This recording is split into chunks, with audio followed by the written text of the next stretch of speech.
It's not just the death of George Floyd that's sparking outrage tonight. In Kentucky, protests have turned violent for the second night in a row. This is over the death of Breonna Taylor, a black woman who was killed by police earlier this year. Taylor is from Grand Rapids and was shot and killed by police in her Louisville apartment earlier this year.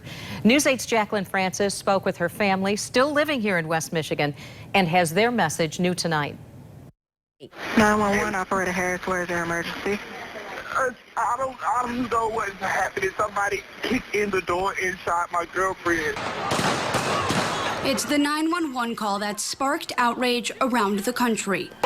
Last night's Louisville protest ended in gunfire as 7 people were shot while fighting for justice in the death of Grand Rapids native Breonna Taylor. Taylor was living in Louisville when she was shot and killed by police in her own home in March. Is she alert and able to talk to you? No, I'm free. Okay. The 911 call was released yesterday, turning a peaceful protest violent. The victim's family here in West Michigan saying this is not what Taylor would have wanted. We want peaceful protests. I watched what went on in Louisville last night. It is devastating to know 7 people were shot last night defending my cousin, and that's not what we want. She died already.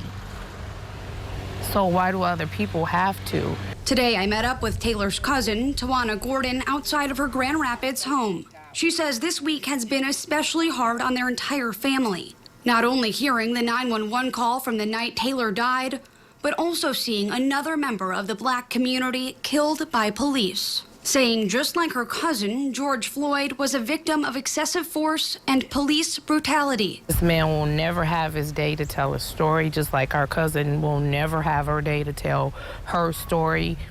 It's not fair, and it does make you angry. Because it's like, when are you gonna wake up and say, we're not doing this right? Something has to change. Which is why Taylor's family is taking their fight to the courtroom.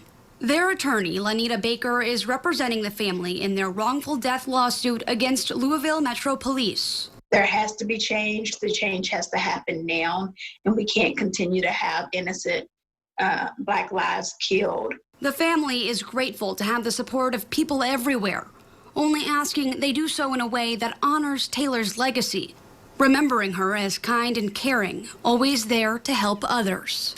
This is how she fought in her life while she was living. So we need to fight like that while she's gone to make sure people never forget who she is. People never forget this is happening to people all across the world, and that we need to understand that we can't get violent. Violence is not going to change law. Violence is not going to change police reform. Earlier this week, the FBI opened an investigation into the shooting death of Breonna Taylor, her family hoping it leads to criminal charges. Reporting in studio control, Jacqueline Francis, News 8.